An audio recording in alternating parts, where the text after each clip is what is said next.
Une personne adulte est capable de décider « Aujourd'hui, je veux manger des féculents pour le déjeuner, car je n'en ai pas mangé hier, et ce soir, je mangerai des légumes et des fruits, car j'ai besoin de fibres et de vitamines. » Un adulte peut et doit choisir ce qu'il veut manger.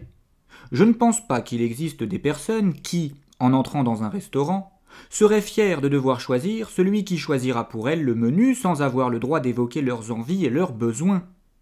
Que l'on demande aux gens ce qu'ils veulent manger, et que l'on constate s'ils sont en mesure de le savoir ou non. Si on constate après leur avoir offert ce droit, qu'ils ne sont pas capables de choisir les aliments qui sont bons pour eux et qu'ils décident de s'empiffrer de cochonneries néfastes pour leur santé, il n'y aura qu'une raison à tout cela. Ils n'ont pas été préparés. On les a tenus éloignés des cours de diététique depuis leur plus jeune âge. Avec un peu d'entraînement, ils le seraient. Avec un peu d'entraînement, ils apprendraient très vite et seraient en parfaite mesure de choisir les aliments qui leur font du bien. Les hommes sont non seulement capables de dire ce qu'ils veulent manger, mais ils jouiraient à le faire.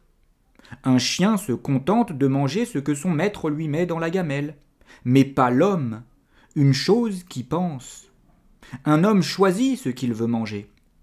Et si on construisait une société dans laquelle le citoyen choisissait ce qu'il veut manger, si on donnait naissance à la démocratie, on observerait le diabétique choisir des plats sans sucre, l'intolérant au lactose des plats sans lait, celui au gluten des plats sans gluten, et l'allergique aux arachides. Sais-tu ce qu'on l'observerait choisir ?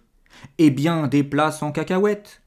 Et oui, lecteur, à ta grande surprise peut-être, les gens savent ce qui est bon pour eux.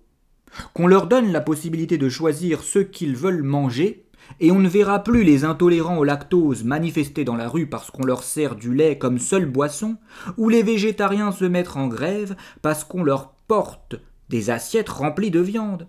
Mais on verra des gens débattre ensemble des plats les plus équilibrés pour eux et leurs enfants. On les verra tenter de trouver un terrain d'entente pour que tout le monde soit satisfait du menu.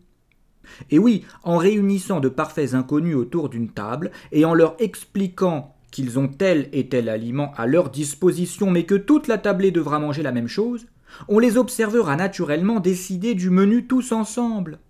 Ils débattront en fonction des goûts, des besoins et des régimes alimentaires de chacun, et jamais ils n'auront à l'esprit l'idée de choisir celui qui autour de la table choisira pour tous les autres. Un enfant, avant d'être manipulé ou aliéné, comprendrait qu'en procédant ainsi, il ne choisirait rien et risquerait de manger quelque chose qu'il n'aime pas.